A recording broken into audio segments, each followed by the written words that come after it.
cheated, lied to, or tricked? She's tackling every opportunity to make something that went wrong right. Better Call Bacon is on your side.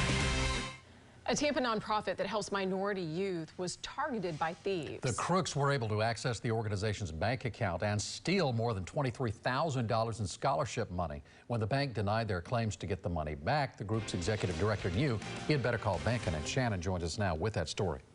Jen, Keith, this is heartbreaking. And now, just before the holidays, these kids are faced with losing what they've worked so hard to earn. Gentleman's Quest of Tampa is a nonprofit mentorship program for minority students. In early October, Executive Director Tavis Myrick tells me the organization was targeted by heartless crooks who stole the kids' scholarship money. My phone rang 3 times. I was in a classroom, so I was unable to answer. But at the 3rd time it rung, I'm like, this call keeps coming, so I step outside of the classroom to see who it was. The caller explained they were with the bank's fraud department and someone in California was trying to Zelle themselves money.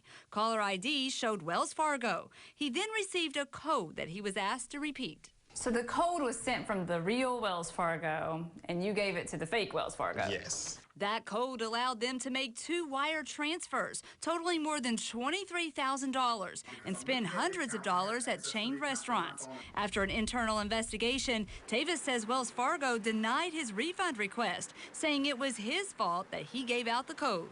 The Wells Fargo employees, because we've talked to multiple ones, were able to communicate that it was fraud. They saw the city that the person was in. They weren't nowhere near Tampa, Florida. They saw what banks it went to, but yet they still said they were not going to give us our money back. Tavis has told the boys that Gentleman's Quest may be unable to issue scholarships this year, and a college tour planned for the spring may be off as well. Tavis called Better Call Bacon to share his story in hopes that higher-ups at Wells Fargo may have a change of heart. A Wells Fargo spokesperson promises me they'll look into this. But $23,000 in the scheme of things isn't the most for them, but it's a huge amount for us.